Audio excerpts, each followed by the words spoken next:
India for the first time voted against Russia during a procedural vote at the United Nations Security Council on Ukraine, as the 15-member powerful UN body invited Ukrainian President Zelensky to address a meeting through a video teleconference. UN Security Council ਦੇ ਵਿੱਚ Ukraine ਦੇ ਮੁੱਦੇ ਦੇ ਉੱਤੇ ਜਿਹੜੀ ਆ ਉਹ ਗੱਲਬਾਤ ਹੋਣੀ ਸੀ ਔਰ ਉਸ ਦਾ ਇੱਕ ਨੋਰਮ ਹੈ ਜਿਹੜਾ ਉਹਨਾਂ ਦੇ ਯੂਜੂਅਲੀ ਪ੍ਰੋਸੀਜਰ 'ਚ ਹੈ ਕਿ ਵੀ ਜਿਹੜਾ ਵੀ ਐਂਬੈਸਡਰ ਜਾਂ ਪ੍ਰੈਜ਼ੀਡੈਂਟ ਜਿਹਨੇ ਪਾਰਟਿਸਿਪੇਟ ਕਰਨਾ ਹੈ ਇਨ ਪਰਸਨ ਹੋਣਾ ਚਾਹੀਦਾ। यूक्रेन ਦੇ ਪ੍ਰੈਜ਼ੀਡੈਂਟ ਜ਼ੈਲੈਂਸਕੀ ਨੇ ਕਿਹਾ ਕਿ ਵੀ ਮੈਂ ਤਾਂ ਇਸ ਵੇਲੇ ਜੰਗ ਦੇ ਵਿੱਚ ਰੁੱਝਿਆ ਹੋਇਆ ਤੇ ਮੈਂ ਥਰੂ ਵੀਡੀਓ ਕਾਨਫਰੰਸਿੰਗ ਜਿਹੜਾ ਐਡਰੈਸ ਕਰਨਾ ਚਾਹੁੰਦਾ। रशिया ने स्टैंड ये लिया कि भी ये जड़ा प्रोसीजरल पार्ट है उहदे च प्रेजेंस जरूरी है, अदरवाइज ज़ेलेंस्की ना सी उन्हां दा एंबेसडर फिजिकली प्रेजेंट होए। लेकिन अमरीका और दूसरे मुल्कां ने ये कहा कि भी नहीं, ज़ेलेंस्की नूं अपनी गल कहण दा मौका देना चाहिए। जदों इस मुद्दे दे उत्ते वोट पई ते चीन ने तो एबसटेन कीता। ਭਾਰਤ ਨੇ ਅਮਰੀਕਾ ਦੇ ਨਾਲ ਖਲੋ ਕੇ ਬਾਕੀ ਦੇਸ਼ਾਂ ਦੇ ਇਸ ਹੱਕ 'ਚ ਵੋਟ ਪਾਈ ਕਿ ਜ਼ੈਲੈਂਸਕੀ ਨੂੰ ਵੀਡੀਓ ਕਾਨਫਰੰਸਿੰਗ ਰਾਹੀਂ ਬੋਲਣ ਦਿੱਤਾ ਜਾਣਾ ਚਾਹੀਏ। ਰਸ਼ੀਆ ਇਕੱਲਾ ਰਹਿ ਗਿਆ security council. My understanding is that we have not voted against anybody, ਅਸੀਂ ਕਿਸੇ ਦੇ ਖਿਲਾਫ ਵੋਟ ਨਹੀਂ ਪਾਈ। ਤੁਸੀਂ it was a proposal to allow Zelensky to speak virtually and we allowed it.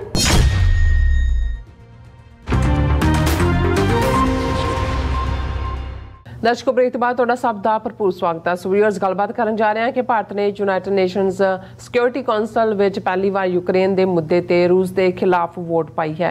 ये मामला यूक्रेन के प्रेजिडेंट ज़ेलेंस्की की वीडियो राਹੀਂ ਦਿੱਤੀ ਜਾਣ ਵਾਲੀ स्पीच ਦਾ ਸੀ। सो इस बारे ਆਪਾਂ ਗੱਲਬਾਤ ਕਰਨ ਜਾ ਰਹੇ ਹਾਂ। सो ਅਸੀਂ ਚਾਹਾਂਗੇ कि तुसां ने इसे तरह बने रहना, देखण सुन लिया, लिखण ਲਈ ਤੁਹਾਡਾ ਸਭ ਦਾ बहुत बहुत धन्यवाद जी। डॉक्टर साहब की कहना चाहोगे? देखो लगभग 6 महीने हो गए ने ਜਦੋਂ ਕਿ ਰੂਸ ਨੇ ਇੱਕ ਆਜ਼ਾਦ ਸੋਵਰਨ ਮੁਲਕ ਯੂਕਰੇਨ ਦੇ ਉੱਤੇ ਫੁੱਲ ਸਕੇਲ ਧਾਵਾ ਬੋਲਿਆ ਸੀ। ਅੱਛਾ, ਉਹਨਾਂ ਦੇ ਜਿਹੜੇ ਪ੍ਰੋਵਿੰਸੀਸ ਤੇ ਉਹਨਾਂ ਦੇ ਉੱਤੇ ਕਾਬੂ ਕੀਤਾ। ਔਰ ਹੁਣ ਵੀ 6 ਮਹੀਨੇ ਬਾਅਦ ਵੀ ਜਦੋਂ ਅੱਜ ਅਸੀਂ ਗੱਲ ਕਰ ਰਹੇ ਹਾਂ, ਪਿਛਲੇ ਕੱਲ ਇੱਕ ਟ੍ਰੇਨ ਦੇ ਉੱਤੇ ਅਟੈਕ ਹੋਇਆ ਜਿਹਨੂੰ ਰੂਸ ਨੇ ਤਾਂ ਕਿਹਾ ਜੀ ਇਹ ਫੌਜੀ ਸੀ ਜਿਹਦੇ 'ਚ ਇੰਨੇ ਮਾਰਤੇ ਅਸੀਂ, ਜਦੋਂ ਕਿ ਯੂਕਰੇਨੀਅਨ ਵਰਜਨ ਕਿ ਵੀ ਸਿਵਿਲੀਅਨਸ ਦੇ ਉੱਤੇ ਅਟੈਕ ਹੋਇਆ। ਜਿਹੜੀ ਯੂਰਪ ਦੀ ਸਭ ਤੋਂ ਵੱਡੀ ਨਿਊਕਲੀਅਰ ਫੈਸਿਲਿਟੀ ਹੈ ਉਹਨੂੰ ਲੈ ਕੇ ਜਿਹੜੀ ਰਸ਼ੀਅਨ ਕਬਜ਼ੇ 'ਚ ਹੈ ਉਹਨੂੰ ਲੈ ਕੇ ਵੀ ਇਜ਼ਹਾਰ ਫਿਕਰ ਦਾ ਕੀਤਾ ਜਾ ਰਿਹਾ ਹੈ ਕਿ ਭਾਈ ਜਦੋਂ ਦੋਨੋਂ ਪਾਸਿਓਂ ਲੜਾਈ ਹੋ ਰਹੀ ਹੈ ਕੋਈ ਵੀ ਲੀਕੇਜ ਜਿਹੜੀ ਹੈ ਉਹ ਬਹੁਤ ਜ਼ਿਆਦਾ ਨੁਕਸਾਨਦੇਹ ਹੋਏਗੀ। ਲੇਕਿਨ ਇਸ ਸਭ ਦੇ ਚੱਲਦੇ ਆ ਔਰ ਇਸ ਗੱਲ ਦਾ ਧਿਆਨ ਰਹੇ ਕਿ ਇਸ 6 ਮਹੀਨੇ ਦੇ ਪੀਰੀਅਡ 'ਚ ਜਦੋਂ ਵੀ रूस वालों यूक्रेन ते हमले का मुद्दा यूनाइटेड नेशन सिक्योरिटी काउंसिल च आया, भारत ने जां एबसटेन किया जां रूस के हक च वोट पाई। हुण क्योंकि बेशक यूनाइटेड नेशनस के 193 या 194 मैंबर ने, पर उन्हां दी अगों जिहड़ी सिक्योरिटी काउंसिल है उहदे 15 जिहड़े ने मैंबर हुंदे ने और उस दे विच जिहड़े 5 ने वो परमानेंट मैंबर ने जिन्हां दे कोल वीटो पावर है, जिन्हां च अमरीका, रूस, चीन, फ्रांस, यूके है। 10 जिहड़े ने ये रोटेटिंग मैंबर ने, 2 साल लई बनदे ने बाकी 194 मुल्कां चों।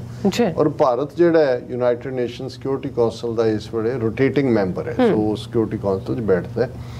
और हर मौके ते जदों ईवन पहला मता भी लिआंदा गया सी रूस नूं हमलावर डिकलेयर करन वाला तो इंडिया रूस के नाल खलोता सी। हुण इहदे च भी कोई शक नहीं है कि इन्हां 6 महीनों अमरीकी दबाव भी भारत के उत्ते रहा और खिते के हवाले नाल हुण वो मुद्दा ताइवान का होए, मुद्दा क्वाड का होए जां दूसरा अमरीका भारत के उत्ते उसने पूरा प्रैशर भी बिल्ट किया हुआ और उस प्रैशर का नतीजा भी नज़र आया। क्योंकि हालांकि हुण भारतीय हाकम पहला उन्होंने वोट किया, फिर वो इनू भी कहने की कोशिश कर रहे हैं कि जी नहीं ये रूस के खिलाफ नहीं है। हुण इशू ये कि UN सिक्योरिटी काउंसिल दे विच यूक्रेन के मुद्दे के उत्ते जिहड़ी है वो गलबात होनी सी और उसका एक नॉर्म है जिहड़ा उन्हां दे यूजली प्रोसीजर च है कि भी जिहड़ा भी एंबेसडर जां प्रेजिडेंट जिन्हें पार्टिसिपेट करना है इन परसन होना चाहिए। हुण क्योंकि इस वेले रूस और यूक्रेन दे विचाले पूरा जंग मगिया होया है तो यूक्रेन दे प्रेजिडेंट ज़ेलेंस्की ने कहा कि भी मैं तो इस वेले जंग दे विच रुझिया होया तो मैं थ्रू वीडियो कॉन्फ्रेंसिंग जिहड़ा एड्रैस करना चाहुंदा। हुण रशिया ने स्टैंड ये लिया कि भी ये जिहड़ा प्रोसीजरल पार्ट है उहदे च प्रेजेंस जरूरी है, अदरवाइज ज़ेलेंस्की ना सी उन्हां दा एंबेसडर फिजिकली प्रेजेंट होए। लेकिन अमरीका और दूसरे मुल्कां ने ये कहा कि भी नहीं ज़ेलेंस्की नूं अपनी गल कहण दा मौका देना चाहिए और उसका वीडियो कॉन्फ्रेंसिंग राहीं जिहड़ी है ਉਹਦੀ ਪ੍ਰੈਜੈਂਟੇਸ਼ਨ ਹੋ ਲੈਣ ਦੇਣੀ ਚਾਹੀਦੀ। ਜਦੋਂ ਇਸ ਮੁੱਦੇ ਦੇ ਉੱਤੇ ਵੋਟ ਪਈ ਤੇ ਚੀਨ ਨੇ ਤਾਂ ਐਬਸਟੇਨ ਕੀਤਾ, ਭਾਰਤ ਨੇ ਅਮਰੀਕਾ ਦੇ ਨਾਲ ਖਲੋ ਕੇ ਬਾਕੀ ਦੇਸ਼ਾਂ ਦੇ ਇਸ ਹੱਕ 'ਚ ਵੋਟ ਪਾਈ ਕਿ ਜ਼ੈਲੈਂਸਕੀ ਨੂੰ ਵੀਡੀਓ ਕਾਨਫਰੰਸਿੰਗ ਰਾਹੀਂ ਬੋਲਣ ਦਿੱਤਾ ਜਾਣਾ ਚਾਹੀਏ। ਰਸ਼ੀਆ ਇਕੱਲਾ ਰਹਿ ਗਿਆ security council.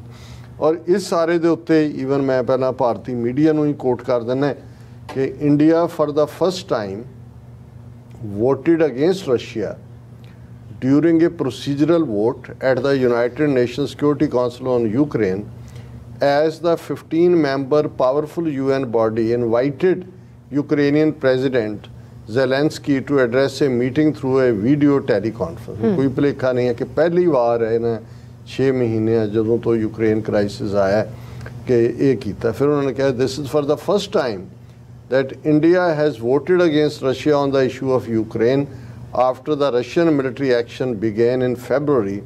So far, New Delhi has abstained at the UN Security Council of Ukraine, much to the annoyance of the Western powers led by the United States. कि जदों इंडिया एबसटेन करदा सी ते ये वैसटर्न पावर्स अमरीका और Europe वाले औखे हुंदे सी। हुण India ने उधरों थोड़ा जिहा हाथ चुक्या, इधर लम्मा पै गया कि हजूर साडे माई बाप। हुण जे तुसीं लियाई है स्टैंड तो ये भी खड़ो। हुण उन्हां नूं रशियन एंगर का भी फीयर हो रहा है और इस दे उत्ते उन्हां दा जिहड़ा ऑफिशियल जवाब आ रहा है जिहदे च कि उन्हां दी फॉरेन मिनिस्ट्री का स्पोक्समैन ये कह रहा है कि भी ये असीं कोई जिहड़ा है माई अंडरस्टैंडिंग इज़ दैट ये हुण मिनिस्ट्री ऑफ एक्सटर्नल अफेयर्स का स्पोक्समैन अरिंडम बागची कह रहे my understanding is that we have not voted against anybody कि असीं किसी के खिलाफ वोट नहीं पाई। It was a proposal to allow Zelensky to speak virtually and we allowed it. वो तो सी प्रपोजल आई कि जी उन्हें बोलना है और क्या जी ऐसे क्या भी ठीक है बोल ले वीडियो कॉन। It was third occasion he spoke virtually at the UN and we supported that कि तीजी बार बोले असी सपोर्ट किया। So there is no question of us voting against Russia। क्या जी ये सवाल ही नहीं होता कि भी असी जिहड़ा इहदे खिलाफ बोलीए। और ये जड़ा हालांकि इस तो पहला फिर इसे स्टोरी कोट किया है कि जी परमानेंट रिप्रजेंटेटिव है इंडिया की UN दे विच रुचिरा कंबोज असी जिक्र किया सी।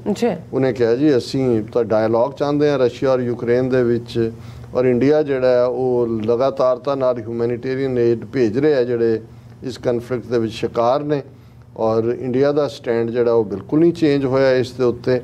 और ये सारे तो जड़ा है अगों ये सारी स्टोरी और ये सारे इंटरनेशनल मीडिया भी डिस्कस हो रहा है कि फाइनली अमेरिका प्रवेल कर रहा है इंडिया के उत्ते और इंडिया का रूस नाल ना खलोना ज़ेलेंस्की नूं जिहड़ा वीडियो कॉन्फ्रेंसिंग राही और ज़ेलेंस्की ने किहड़े फुल पाए ने इन्हां नूं रशिया नूं जिहड़ा उन्हें एड्रैस किया उन्हें फिर जिवें है कि रशिया एग्रैसर और जुल्म और वो सारी कहानी।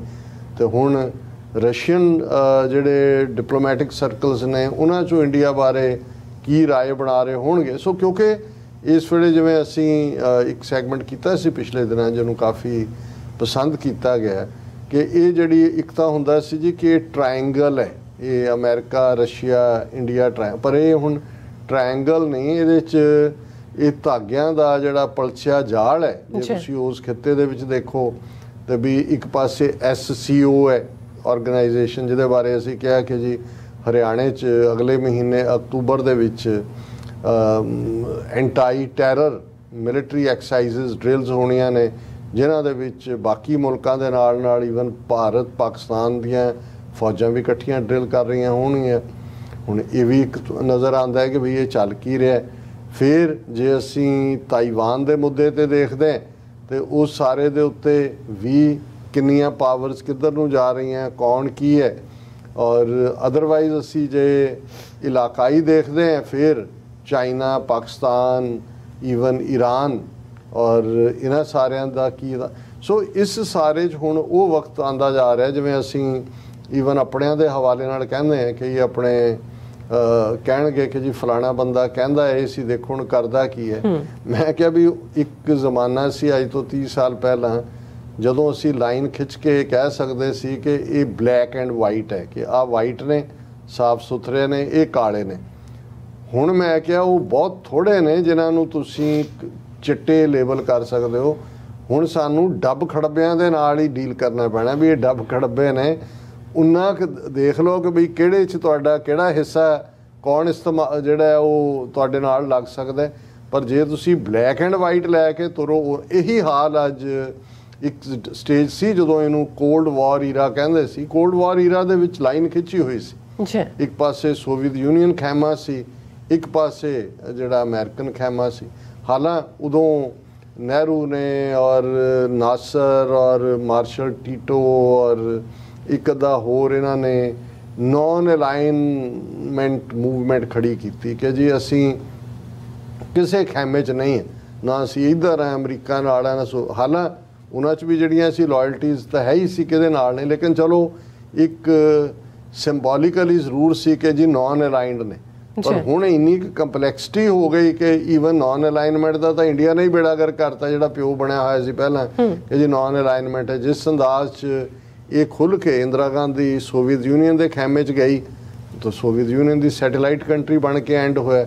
ਔਰ ਜਿਵੇਂ ਫਿਰ ਮੋਦੀ ਤੱਕ ਪਹੁੰਚਦੇ ਆ, ਜਿਵੇਂ ਖੁੱਲ੍ਹ ਕੇ ਇਹ ਅਮਰੀਕਾ ਦੇ ਖੈਮੇ 'ਚ ਆ ਡਿਗੇ। ਆਪਣੇ ਗਵਾਂਢੀ ਚਾਈਨਾ ਨਾਲ ਵੀ ਹੌਸਟੈਲਿਟੀ, ਪਾਕਿਸਤਾਨ ਦੇ ਨਾਲ ਇਹਨਾਂ ਦਾ ਕੀ ਬਿਹੇਵ ਹੈ। ਔਰ ਹੁਣ ਰਸ਼ੀਆ ਨੂੰ ਵੀ ਜੇ ਉਹਨਾਂ ਤੋਂ ਡਿਸਟੈਂਸ ਕੀਤਾ ਤੇ ਫਿਰ ਰਸ਼ੀਅਨਸ ਵੀ ਦੇਖਣਗੇ ਵੀ ਇਹਨਾਂ ਦੇ ਨਾਲ ਕਿੰਨਾ ਕੁ ਜਾਣ ਹੈ। ਸੋ ਕੁੱਲ ਮਿਲਾ ਕੇ ਇਹ ਹੁਣ ਸਾਰਾ ਡੱਬ ਖੜੱਬਿਆਂ ਵਾਲਾ ਕੰਮ। ਜੀ ਰਾਜ ਸਾਹਿਬ ਤੁਹਾਡਾ ਬਹੁਤ ਬਹੁਤ ਧੰਨਵਾਦ। ਸੋ ਇੱਥੇ ਲੈਣੇ ਬ੍ਰੇਕ। ਵਿਊਅਰਸ ਤੁਸੀਂ ਇਸੇ ਤਰ੍ਹਾਂ ਹੀ ਬਣੇ ਰਹਿਣਾ। ਮਿਲਦੇ ਹਾਂ ਛੋਟੇ ਜਿਹੇ ਬ੍ਰੇਕ ਤੋਂ ਬਾਅਦ।